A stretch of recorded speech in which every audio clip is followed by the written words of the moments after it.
പക്ഷെ അതിനേക്കാളും വിചിത്രമായ ഒരു കാര്യം പറയാൻ അവൾക്കുള്ളത് ബീനയുടെ കാര്യമാണ്. ബീനയുടെ പിന്നെ കെട്ടിച്ചത് കടക്കരപ്പള്ളിയിലാണ്.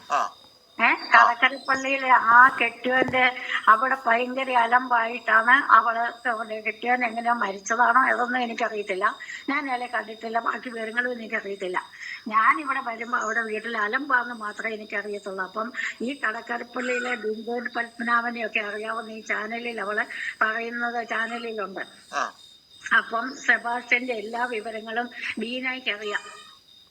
അങ്ങനെ ബീന അറിഞ്ഞോണ്ടാണ് ബീന മനഃപൂർവ്വം സെബാസ്റ്റ്യൻ എരിവ് കയറ്റി കൊടുത്തിട്ടാണ് എന്നെ ഇല്ലാതാക്കാൻ ഇവിടെ വന്നത്. അങ്ങനാണ് ബ്ലോക്കൊക്കെ കളിച്ചതും കല്യാണാലോചന നടത്തിയതും ബാക്കി കാര്യങ്ങളെല്ലാം സെബാസ്റ്റ്യനെ കൊണ്ട് ചെയ്യിച്ചത് തന്നെയല്ല. പല പ്രാവശ്യം ബീന എന്നെ വെല്ലുവിളിച്ച് ഞാൻ ഇതിലേ കൂടെ റോഡ് കൊണ്ടുപോകൂടി, നീ എന്നെ എടുക്കുന്ന ഇന്ന് കാണണമെന്ന് പറഞ്ഞ് വെല്ലുവിളിച്ചിട്ടുണ്ട്. എന്റെ പറമ്പിൽ കൂടെ ഞാൻ എന്റെ അനുവാദമില്ലാതെ എങ്ങനെ നിങ്ങൾ റോഡ് കൊണ്ടുപോകുമെന്ന് ഞാൻ ചോദിച്ചു. അതിന് നിന്റെ അനുവാദം ഇല്ലാതെ തന്നെ ഞങ്ങളെ കൊണ്ടുപോകുമെന്നാണ് എന്നോട് പറഞ്ഞത്. അപ്പൊ എന്നതേലും ബന്ധമായിട്ടില്ലെങ്കിൽ അത് പറയുമോ? അയക്ക് കാറയുടെ വേണ്ടി ബീനാടെ മുറ്റത്ത് കൊണ്ടുചെല്ലണം, ബീനാടെ സൗകര്യത്തിന്. അതിന് വേണ്ടിയിട്ട് അവളെ പാടി ഈ വർഷങ്ങളോളം എന്നോട് പറ്റിക്കൊണ്ടാണ് ഇരുന്നത്. ഈ കാര്യങ്ങളെല്ലാം ചേച്ചി പറഞ്ഞ പോലെ നമ്മൾ ഒന്നും കട്ട് ചെയ്ത് കളഞ്ഞിട്ടില്ല. പറഞ്ഞേക്കുന്ന കാര്യങ്ങളെല്ലാം നമ്മൾ അതേപടി നമ്മൾ ഇട്ടിട്ടുണ്ട്. മനസ്സിലായോ? ആരെ കേൾപ്പിക്കാനാ, ആർക്കറിയാനോ, എന്നെ എടുക്കാനാ? അല്ല, അതിന്റെ സത്യാവസ്ഥ ആൾക്കാർക്ക് മനസ്സിലായി. അപ്പൊ അതുപോലെ തന്നെ ബീന അതിന്റെ അകത്ത് എന്തെങ്കിലും കമന്റ് ഇട്ടിട്ടുണ്ടെന്ന് ചേച്ചി കയറി നോക്കിയാൽ അതിന്റെ അകത്ത് ബീന ഇട്ട കമന്റുകള് ബീനയുടെ കാര്യം ഇത്രയല്ലല്ലോ, ഇതിനേക്കാളും കൂടുതലുണ്ട്. അതൊക്കെ പോട്ടെ.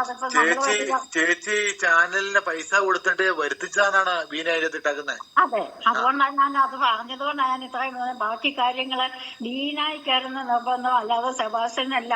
സെബാസ്റ്റ്യനെ എരിവ് കയറ്റി കൊണ്ടുവന്നത് ബീനായാണ്. അതായത് ഇവിടുന്ന് ഇവിടുത്തെ ഈ മുറ്റത്തുനിന്ന് അങ്ങോട്ട് അവരുടെ മുറ്റത്തോട്ട് റോഡ് വേണം. ആ റോഡ് സെബാസ്റ്റ്യൻ അവരുടെ വീട്ടിൽ ചെല്ലണം. അതിനുള്ള സൗകര്യം ഒരുക്കി കൊടുക്കണം. അതിനു വേണ്ടിയിട്ടാണ് അവള് പയറ്റിയത് മുഴുവൻ. അങ്ങനെ പയറ്റിക്കൊണ്ടാണ് മറ്റുള്ള വേലകളെല്ലാം വെച്ചത്. അപ്പം ഈ സെബാസ്റ്റ്യനെ കടക്കരപ്പള്ളിയിൽ നിന്ന് തന്നെ കൂട്ടിയതിന്റെ എല്ലാ വിവരങ്ങളും പറഞ്ഞു കൊടുത്ത് കൂട്ടിക്കൊണ്ട് വന്നത് ബീനായ. ഇപ്പൊ എന്നെക്കാളും കൂടുതൽ എന്റെ വിവരങ്ങൾ ധരിപ്പിച്ചത് ബീനായാണ് സെബാസ്റ്റ്യനെ. ഈ ബീനയുടെ വീട് ഈ ബിന്ദു പത്മനാഭന്റെ വീടിന്റെ അടുത്താണോ? ബീനയുടെ ഭർത്താവിന്റെ വീട്. അപ്പം ഈ ചാനലിന്റെ അകത്ത് അവൾ ഈ കാര്യങ്ങളൊക്കെ പറയുന്നുണ്ട്. അതിനേക്കാളും വേറെ വലിയ വിഷമമുള്ള ഒരു കാര്യമുണ്ട്. അതായത് എന്റെ ഭർത്താവ് മരിച്ചു കഴിഞ്ഞപ്പം അന്ന് ഇവിടുത്തെ മകൻ ജോളി എന്ന് പറയുന്നത് 20 വയസ്സേ ഉള്ളൂ. ഈ പീഡിപ്പിക്കാന്ന് പറഞ്ഞാൽ എന്നതാന്ന് പോലും അറിയത്തില്ലാത്ത കൊച്ചിന് അന്നത്തെ പ്രായം അല്ലേ? തീർച്ചയായിട്ടും.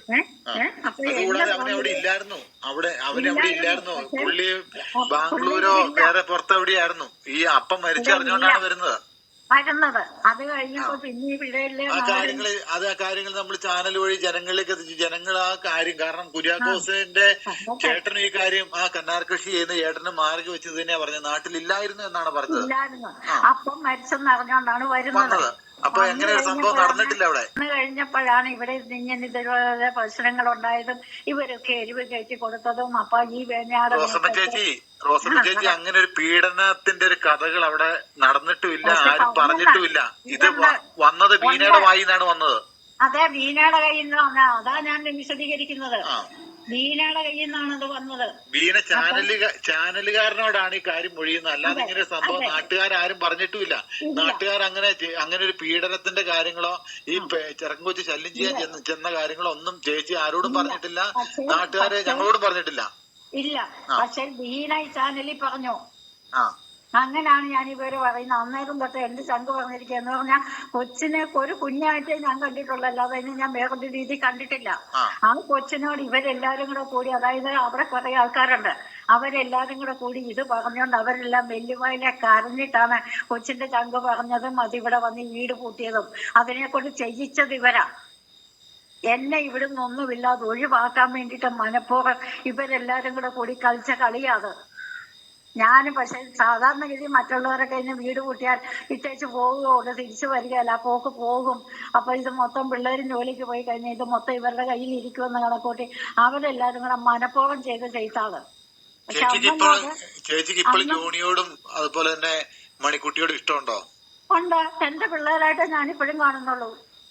അതായത് ഒരു പ്രാവശ്യമല്ല, മണിക്ക് അതായത് മോള് 5 പ്രാവശ്യം അബോർഷൻ ഉണ്ടായി പോയി.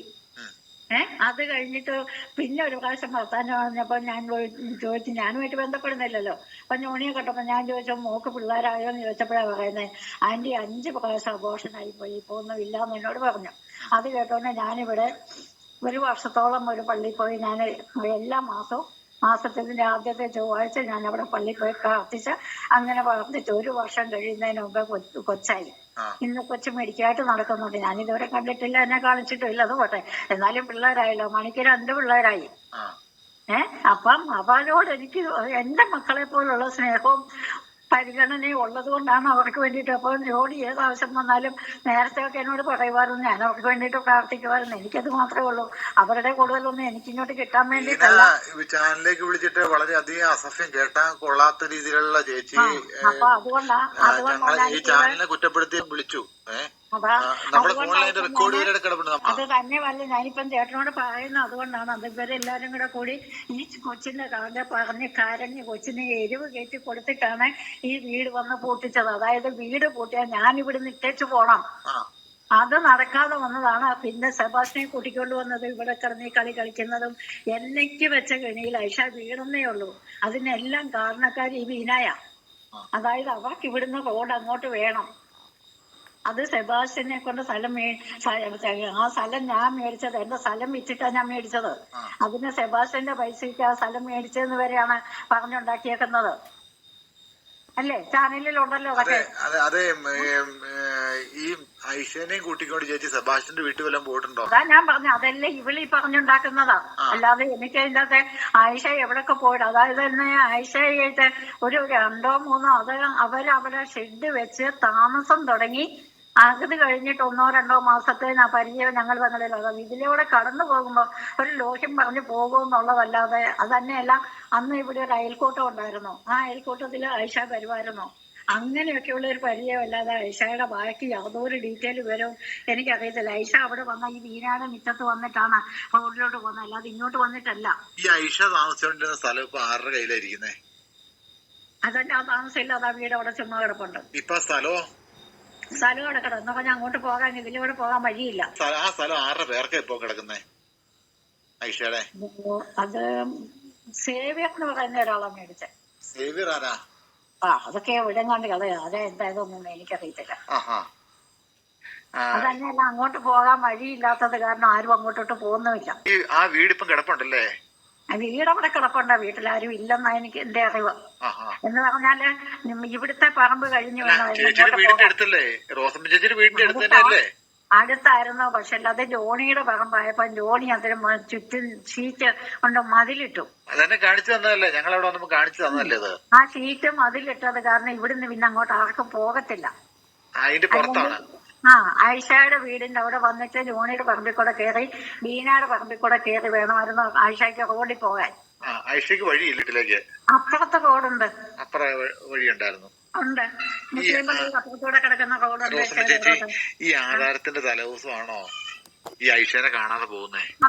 അതെ. അതെല്ലേ? ഈ ആധാരത്തിന്റെ ആ സമയത്ത് വല്ലതും ഈ സെബാസ്റ്റ്യൻ വല്ലതും അവിടെ വന്നിട്ടുണ്ടോ? ആ കാര്യം പറയാമോ? അതൊന്നും നമുക്കറിയത്തില്ല. അതാ ഞാൻ പറഞ്ഞത്, ഐഷ അവിടുന്ന് വന്നാൽ ബീനായുടെ മുറ്റത്ത് വന്നേച്ചാ റോഡിലോട്ട് പോകുന്നത്. അപ്പം ഐഷ അവര് തങ്ങളിലാണ് കമ്മ്യൂണിക്കേഷൻ ഉള്ളത്. ഇങ്ങോട്ട് ശാസ്താംകവലയിലോട്ട് വല്ലതും വന്നെങ്കിൽ മാത്രമേ ഐഷ ഇങ്ങോട്ട് വരുള്ളൂ, അല്ലെങ്കിൽ അതിലേ വിടാം. അപ്പൊ ഐഷയുടെ എല്ലാ വിവരങ്ങളും അറിയാവുന്നത് ബീനായ്ക്കാ. ഈ സെബാസ്റ്റ്യന്റെ എല്ലാ വിവരങ്ങളും അറിയാവുന്നതും ബീനായ്ക്കാ. എല്ലാത്തിന്റെ നടുക്ക് നിൽക്കുന്നതും ബീനായാണ്. ബീനായ്ക്ക് എന്നെ ഇവിടുന്ന് ഒഴിവാക്കി കിട്ടണമെന്നുള്ളതാണ് ആവശ്യം. അത് കിട്ടാത്തതിനാണ് ഇപ്പൊ ഇങ്ങേരോട് വേറെ ആരോടും ദേഷ്യപ്പെടാൻ പറ്റിയല്ലോ. അതെന്താ ചാനലിൽ ദേഷ്യപ്പെടുന്നത്?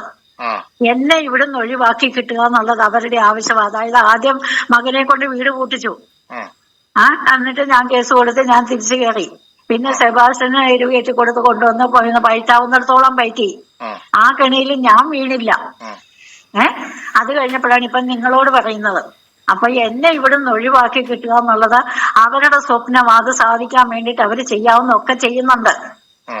പിന്നെ എന്നാ ചെയ്യുമെന്ന് ഈ നമുക്കറിയാൻ പറ്റില്ല. സത്യാവസ്ഥ ചേച്ചി പറഞ്ഞേക്കാൻ സത്യം, നിങ്ങൾ അങ്ങോട്ട് കൈ ചൂണ്ടി എന്താ പറയുന്നേ, നിങ്ങൾ ഫോൺ പൊക്കി കാണിക്കുന്നുണ്ടല്ലോ എന്നൊക്കെ പറഞ്ഞുകൊണ്ടാണ് അവര് നമ്മുടെ ആ തുടക്കം പോലെ അവര് നമ്മുടെ കമന്റ് ബോക്സിൽ കൂടെ ഇങ്ങനെ റോസമ്മ ചേച്ചി ആ കമന്റ് എടുത്ത് നോക്ക്. ഈ കമന്റ് ബോക്സിൽ കൂടെയും അതുപോലെ ചാനലിലേക്കും വിളിച്ച് വീണ പറഞ്ഞത്, ഈ ചേച്ചിയുടെ കയ്യിൽ നിന്ന് എമൗണ്ട് മേടിച്ചിട്ട് ക്യാഷ് മേടിച്ചിട്ട് ഞാൻ അവിടെ വന്നിട്ട് ചേച്ചിയുടെ കയ്യിൽ നിന്ന് 10 രൂപ ഞാൻ മേടിച്ചോ തരാമെന്ന് ചോദിച്ചു ചേച്ചിയോട്. അതാണ് അവര് പറയുന്നത്. അതല്ലേ ഇവിടെ പറയുന്നത്. പല പ്രാവശ്യം എനിക്ക് ശല്യം സഹിക്കാൻ മേലാതെ പോലീസ് കൊണ്ട് ഞാൻ പരാതി കൊടുത്തിട്ടുണ്ട്, വിളിപ്പിച്ചിട്ടുണ്ട്.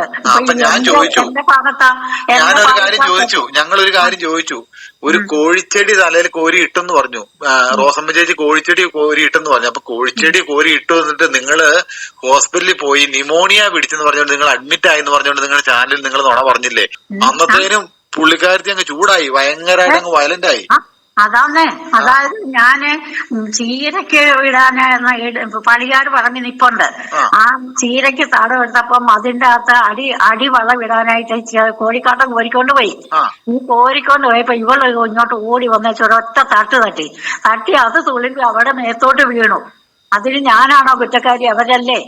എന്നിട്ട് ആ സംഭവം ഒന്നത് പറഞ്ഞു ചേച്ചി, അതെങ്ങനെയാ എനിക്ക് മനസ്സിലായില്ല. റോസമ്മ ചേച്ചി ബീനയുടെ ശരീരത്ത് തല വഴി കോഴിക്കാഷ്ടം ഒഴിച്ചു എന്ന് പറയുന്നുണ്ടല്ലോ, കോഴിയുടെ കാഷ്ടം തലവഴി ഒഴിച്ചു എന്ന് പറയുന്നുണ്ടല്ലോ. ഞാൻ പറയുന്നത് പണിക്കാരവിടെ, എന്റെ പണിക്കാർ അവിടെ നിന്ന് പണിയുന്നുണ്ട്. അവര് ചീരയ്ക്ക് തടവെടുക്കുക. ഈ തടവെടുക്കുമ്പോ അത് മണ്ണിട്ട് മൂടുന്നതിന് മുമ്പ് അടിവളം കൊടുക്കണം, ചീര നല്ലപോലെ കയറി വരണേല്. അപ്പൊ ഈ അടിവളം കൊടുക്കാൻ വേണ്ടിയിട്ട് ഇത് കോഴിക്കാട്ടം കോരിക്കൊണ്ട് പോകുന്ന കണ്ടോണ്ട്, കോരി അങ്ങോട്ട് എടുക്കുന്നത് കണ്ടോണ്ട് അവൾ അവിടെ നിന്ന് ഇങ്ങോട്ട് ഓടി വന്നേച്ച് ഈ ബക്കറ്റിനോട്ട് ഒറ്റ ആ തട്ടിയപ്പോൾ തന്നെ ഇത് തുളുമ്പി അവളുടെ ദേഹത്തൊക്കെ വീണു. അത് അവള് ചെയ്ത തെറ്റല്ലേ? ചേച്ചി ഒഴിച്ചതല്ല. അല്ല, ആ ബക്കറ്റിനിട്ട് തട്ടിയപ്പോ തുളുമ്പി തെറിച്ചു പോയതാ, മേത്തൊക്കെ വീണു. ഈ കോഴിക്കാഷ്ടം ഇങ്ങനെ തുളുമ്പി തെറിച്ചു പോകുന്ന ചാറായിട്ടായിരുന്നു. ഇത് കലക്കിയാ കൊണ്ടുപോകുന്നത് ഇതിനകത്ത് അടിവളം ഒഴിക്കാൻ. അല്ലാതെ അത് വളമായി വന്ന് ഇതിന് ചീരക്ക് കിട്ടാൻ ഇതിന് കുറച്ച് ദിവസത്തെ വളർച്ചയല്ലേ ഉള്ളൂ. തലവഴി ഒഴിച്ചു എന്ന് പറയുന്നേ. അവളീ പറയുന്നതല്ലോ സത്യമാണോ? അതല്ലേ അവളിങ്ങനെ പറഞ്ഞോണ്ടിരിക്കുന്നേ. അത് കേൾക്കാനാണ്. എന്നിട്ട് പോലീസിനെ വിളിച്ചു. 2 വണ്ടി പോലീസാ വന്നത്. അവള് വിളിച്ചു. എന്നിട്ട് അവള് പറഞ്ഞു ഇപ്പോഴേ ആംബുലൻസ് ഉൾപ്പെടെ വരും, അവളെ കൊണ്ട് ജയിലിൽ കൊണ്ടിടുമെന്നും എന്നും പറഞ്ഞിട്ട് ഇവിടെ കിടന്ന് ഭയങ്കര തുള്ളലായിരുന്നു. അതിന് പോലീസ് ഉൾപ്പെടെ പോലീസും വന്നു. എന്നിട്ട് ഇവിടെ ഭയങ്കര ഈ നാട്ടുകാരെ മുഴുവൻ വിളിച്ചു കൂട്ടി, പരിസരം മുഴുവൻ ആളായി ഭയങ്കര ബഹളമായി. കണ്ടോണ്ടിരിക്കുവല്ലേ? അവരിതൊന്നും അറിഞ്ഞിട്ടില്ലല്ലോ, ഈ ബഹളമല്ലേ അവര് കാണുന്നുള്ളൂ. ഈ വരവും തട്ടും ഒന്നിച്ച് കഴിഞ്ഞില്ലേ, പിന്നെ ഇതൊന്നും പറയാനോ കേൾക്കാനൊന്നും നേരമില്ലല്ലോ. കോഴിക്കാട്ടം കലക്കി ഒഴിച്ചെന്നും പറഞ്ഞാണ് ഇവള് കിടന്നുകൊണ്ട് ബഹളം വെക്കുന്നേ. ആ ബഹളം വെക്കുന്നതേ മറ്റുള്ളവരറിയുന്നുള്ളൂ. ഇവിടെ നടന്നെന്നാന്ന് ആർക്കും അറിയത്തില്ല. ഈ പണിക്കാർ പോലും ഇത് കണ്ടുമില്ല. എന്നിട്ട് പോലീസ് വന്നു അന്വേഷിച്ചതെല്ലാം നോക്കി കഴിഞ്ഞപ്പോഴത്തേന് ഞാൻ പറഞ്ഞു അവരുടെ വഴി അതിലേ ഉണ്ട്, അതിലേ കൂടെ ഇതിന് ഈ പറമ്പിൽ കയറലെന്ന് കോടതിയിൽ നിന്ന് ഇഞ്ചക്ഷൻ ഓർഡർ ഉണ്ട്, ഇതില്ലാതെ ഇവർ ഈ പറമ്പിൽ കൂടെ അന്ന് എന്തിനാന്ന് എനിക്കറിയത്തില്ലെന്ന് പോലീസിനോട് പറഞ്ഞു.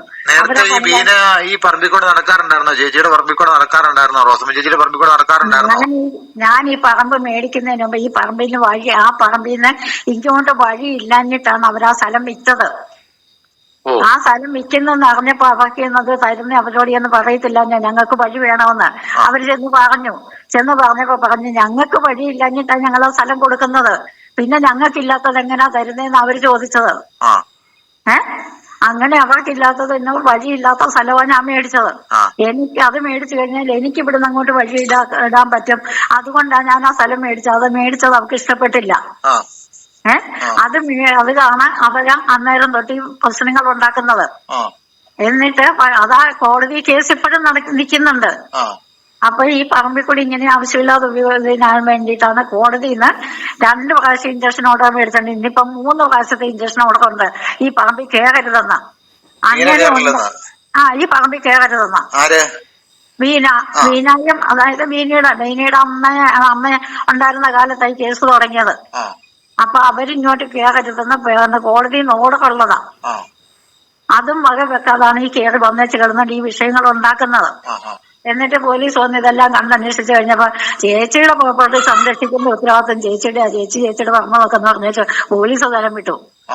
അതിനാണ് ഇവള് പറയുന്നത് ഞാൻ അവർക്ക് രൂപ കൊടുത്തെന്ന്. അവര് സത്യത്തിന്റെ കൂടെയല്ലേ നിൽക്കുള്ളൂ. ഇപ്പം നിങ്ങളുടെ വഴിത്തർക്കം വേറൊരു വിഷയത്തിലേക്ക് ബീന മാറ്റി വിട്ടു എന്ന് പറയാം അല്ലെ? എങ്ങനെ? അതായത് ബീനയും ചേച്ചിയും തമ്മിലുള്ള വഴിത്തർക്കം, അതായത് ബീനയ്ക്ക് വഴി കിട്ടാത്തതിലുള്ള മനോവിഷമം വേറെ രീതിയിൽ പ്രതികാരം ചെയ്തു എന്ന് ആണോ ചേച്ചി പറഞ്ഞു തന്നെ? വഴിയുടെ മാത്രമല്ലല്ലോ കുഞ്ഞെ, എന്നെ ഇവിടുന്ന് ഒഴിവാക്കുക എന്നുള്ളതല്ലേ അവരുടെ സ്വപ്നം. അല്ലെങ്കിൽ പിള്ളേരെ ഇതുപോലെ ഒരു കയറ്റി കൊടുത്തു വിടണോ? വീട് പൂട്ടിക്കണോ? ആ വീടും പൂട്ടിച്ച് ഞാൻ ഇത്രയും നാള് പിള്ളേര് ഇപ്പൊ 20 വർഷം ആകുന്നില്ലേ? ഈ പിള്ളേരും ഞാനുമായിട്ടുള്ള ബന്ധം തന്നെ വിട്ടുപോയില്ലേ? ഈ കുടുംബം കലക്കിയില്ലേ? അതിന്റെയൊക്കെ വില എവർ തീർക്കും? അതെന്നതാ ചെയ്തതിന്റെ ഉദ്ദേശം? എന്നെ ഇവിടുന്ന് ഒഴിവാക്കി കിട്ടുക എന്ന് മാത്രമാണ് ഉദ്ദേശം. അതുകൊണ്ടാണ് ബിന്ദു പത്മനാഭന്റെ വീട് അറിഞ്ഞിട്ട് സെബാസ്റ്റ്യനെ കൂട്ടിക്കൊണ്ട് വന്നത്, വെരിഫിക്കേറ്റ് കൊടുത്തതും ഇവിടെ ഇത്രയും വിഷയം ഉണ്ടാക്കിയത്, ഈ കാരണങ്ങളൊക്കെ ഉണ്ടാക്കിയതും. അത് സെബാസ്റ്റ്യൻ ഇവിടുന്ന് അങ്ങോട്ട് അവരുടെ വീട്ടിലോട്ട് വണ്ടിക്ക് ചെല്ലണം.